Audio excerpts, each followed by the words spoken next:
16/3/2018 ಸರ್ಕಾರದಿಂದ ನೇಮಕವಾಗಿದ್ದಂತಹ ಆ ಅಡ್ಮಿನಿಸ್ಟ್ರೇಟಿವ್ ಮೂಲಕ ಅವತ್ತು ಎಲೆಕ್ಷನ್ಸ್ ಆಯಿತು. ಚುನಾವಣೆ ನಡೀತು. 3 ವರ್ಷಗಳಿಗೆ ಆ ಚುನಾವಣೆ ಸೀಮಿತವಾಗಿತ್ತು.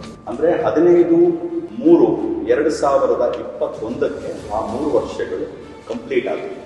ಆದರೆ ಆ ದಿನಗಳಲ್ಲಿ ಕೋವಿಡ್ ಇದ್ದಿದ್ದರಿಂದ ನಾವು ಆನ್ಯುವಲ್ ಜನರಲ್ ಬಾಡಿ ಮೀಟಿಂಗಲ್ಲಿ ಕೋವಿಡ್ನಲ್ಲಿ ಸುಮಾರು ಕೆಲಸ ಮಾಡಲಿಕ್ಕೆ ಆಗಲಿಲ್ಲ ಅನ್ನುವಂಥ ಉದ್ದೇಶದಿಂದ 6 ತಿಂಗಳಿಗೆ ಕಾಲ ನಾವು ಅದನ್ನು AGM ಅಲ್ಲಿ ವಿಸ್ತರಣೆ ಮಾಡಿದ್ವಿ.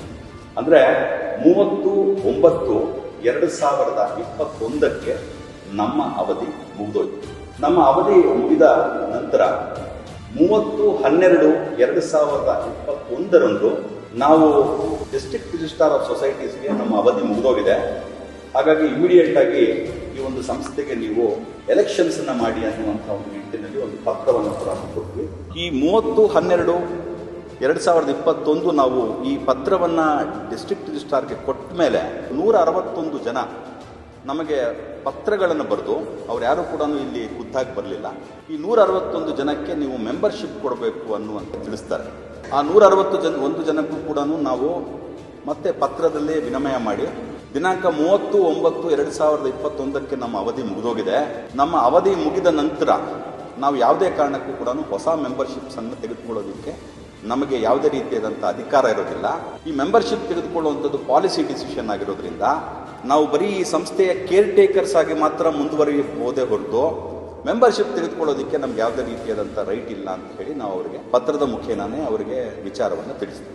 ಇದಾದ 3 ದಿನಗಳಲ್ಲಿ ಅಂದರೆ 3/1/2022ಕ್ಕೆ ನಮಗೆ ಡಿಸ್ಟ್ರಿಕ್ಟ್ ರಿಜಿಸ್ಟ್ರಾರ್ ಇಂದ ಒಂದು ಡೈರೆಕ್ಷನ್ಸ್ ಬರುತ್ತೆ. ಈ 161 ಜನಕ್ಕೂ ಕೂಡ ಇಮಿಡಿಯೇಟ್ ಆಗಿ ನೀವು ಮೆಂಬರ್ಶಿಪ್ ಕೊಡಬೇಕು ಅನ್ನುವಂಥ ಡೈರೆಕ್ಷನ್ಸ್ ಬರುತ್ತೆ. ಆ ಡೈರೆಕ್ಷನ್ಸ್ಗೆ ನಾವು ಒಂದು ರಿಪ್ಲೈಯನ್ನು ಅವ್ರಿಗೆ ಬರಿತೀವಿ. ಈ ಮೆಂಬರ್ಶಿಪ್ ಕೊಡುವಂಥದ್ದು it is the exclusive domain of the ಸಂಘ. ರಿಜಿಸ್ಟ್ರಾರ್ಗೆ ಇದರಲ್ಲಿ ಇಂಥವ್ರಿಗೆ ಮೆಂಬರ್ಶಿಪ್ ಕೊಡಿ ಅಂತ ಹೇಳೋದಕ್ಕೆ ನಮಗೆ ಗೊತ್ತಿರುವ ಹಾಗೆ ಕಾನೂನಿನಲ್ಲಿ ಯಾವುದೇ ರೀತಿಯಾದಂತಹ ಆಸ್ಪದ ಇಲ್ಲ. ಆ ರೀತಿ ಯಾವುದಾದ್ರೂ ಕಾನೂನಿನ ಚೌಕಟ್ಟಿನಲ್ಲಿ ನಾವು ಕೊಡ್ಬೋದು ಅನ್ನುವಂಥದ್ದು ಏನಾದರೂ ಇದ್ದರೆ ದಯವಿಟ್ಟು ನೀವು ಕ್ಲಾರಿಫೈ ಮಾಡಿ ಹೇಳಿ ನಾವು ಅವರಿಗೆ ಒಂದು ಪತ್ರವನ್ನು ಕೂಡ ಬರೆದ್ವಿ. ಈ ವಿಚಾರಗಳು ನಡೀತಾ ಇದ್ದಂಥ ಸಂದರ್ಭದಲ್ಲಿ 3/2/2022 ಇಮಿಡಿಯೇಟ್ ಆಗಿ ಈ 161 ಜನರಲ್ಲಿ ಒಂದು 10 ಜನ ಒಂದು ರಿಟ್ ಪಿಟಿಷನ್ ಅನ್ನು ರಿಫರ್ ಮಾಡಿ ನಮಗೆ ಮೆಂಬರ್ಶಿಪ್ ಕೊಡಬೇಕು ಅಂತ ಡಿಸ್ಟ್ರಿಕ್ಟ್ ರಿಜಿಸ್ಟ್ರಾರ್ ಡೈರೆಕ್ಷನ್ಸ್ ಕೊಟ್ಟಿದ್ರು ಕೂಡ ಸಂಘ ಅದನ್ನು ಪಾಲನೆ ಮಾಡ್ತಾ ಇಲ್ಲ.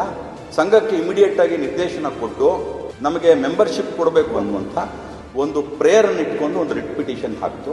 ಅದರ ಜೊತೆಗೆ ನಮಗೂ ಕೂಡ ಇಲ್ಲಿ ಒಂದೊಂದೇ ಪತ್ರದಲ್ಲಿ 2,000 ಅಪ್ಲಿಕೇಶನ್ಸ್ ಬೇಕು, 3,000 ಅಪ್ಲಿಕೇಶನ್ಸ್ ಬೇಕು ಅನ್ನುವಂಥ ಒಂದು ಪತ್ರಗಳು ಕೂಡ ನಮಗೆ ಬಂತು. ಆವತ್ತಿನ ದಿನ ನಾವು ಆ ಕೇಸ್ನಲ್ಲಿ ನಾವು ಇನ್ನೂ ನೋಟಿಸೇ ಆಗದೇ ಇದ್ದಂಥ ಸಂದರ್ಭದಲ್ಲಿ ಒಂದು ಎಕ್ಸ್ಪಾರ್ಟಿ ಇಂಟ್ರಿ ಆರ್ಡರ್ ತಗೊಂಡು ಕೋರ್ಟ್ಗೆ ಮಿಸ್ಗೈಡ್ ಮಾಡಿ ಸರ್ ಈ ಕೇಸು ಡಿಸ್ಪೋಸ್ ಆಗೋವರೆಗೂ ಎಲೆಕ್ಷನ್ಸನ್ನು ಮಾಡಬಾರ್ದು ಅನ್ನುವಂಥ ಒಂದು ಸ್ಟೇ ತಗೊಳ್ತಾರೆ ಸರ್. ಹಾಗಾಗಿ ನಾವು 2021ರಲ್ಲೇ ನಮ್ಮ ಅವಧಿ ಮುಗಿದಿದ್ರೂ ಕೂಡ ಸುಮಾರು 2 ವರ್ಷಗಳ ಕಾಲ ನಾವು ಯಾಕೆ ಎಲೆಕ್ಷನ್ಸ್ ಮಾಡಿಲ್ಲ ಅಂತ ಹೇಳಿದ್ರೆ ಕಾನೂನಿನ ಚೌಕಟ್ಟಿನಲ್ಲಿ ಅಲ್ಲಿ ಸ್ಟೇ ಇದ್ದಿದ್ದರಿಂದ ನಾವು ಎಲೆಕ್ಷನ್ ಮಾಡಲಿಕ್ಕಾಗಲಿಲ್ಲ ಸರ್. ಸೊ 2 ವರ್ಷಗಳಿಂದ ನಾವು ಕೂಡ ಸತತವಾಗಿ ಪ್ರಯತ್ನ ಮಾಡಿ ಮೊನ್ನೆ 29/1/2025 ಅಂದರೆ ಸುಮಾರು 15-20 ದಿನಗಳ ಹಿಂದೆ ಈ ಒಂದು ಮ್ಯಾಟ್ರ್ ಫೈನಲ್ ಹಿಯರಿಂಗ್ ಬಂದು ಆ ಫೈನಲ್ ಹಿಯರಿಂಗಲ್ಲಿ ಸುಮಾರು ಅರ್ಧ ದಿನ ಈ ಒಂದು ಕೇಸ್ ನಡೆದು ಕೊನೆಗೆ ನಮ್ಮ ಉಚ್ಚ ನ್ಯಾಯಾಲಯ ಯಾವುದೇ ಕಾರಣಕ್ಕೂ ಕೂಡ ಟರ್ಮ್ ಎಕ್ಸ್ಪೈರ್ ಆದ ನಂತರ ಹೊಸ ಮೆಂಬರ್ಶಿಪ್ಸನ್ನು ಕೊಡೋದಕ್ಕೆ ಕಾನೂನಿನಲ್ಲಿ ಆಸ್ಪದ ಇಲ್ಲವೇ ಇಲ್ಲ.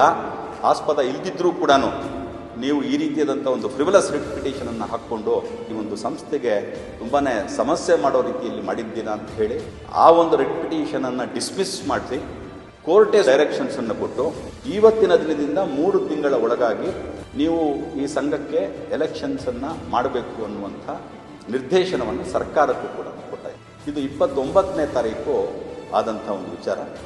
ಅದಾದ ನಂತರ ಈ ಸರ್ಕಾರ ಇಮಿಡಿಯೇಟ್ ಆಗಿ ಪ್ರೋಸೆಸ್ಸನ್ನು ಮಾಡಿ ಈಗ ಈ ಕ್ಯಾಲೆಂಡರ್ ಆಫ್ ಇವೆಂಟ್ಸನ್ನು ಕೂಡ ಅನೌನ್ಸು ಈಗ ಮಾಡಿದ್ದಾರೆ ಸರ್.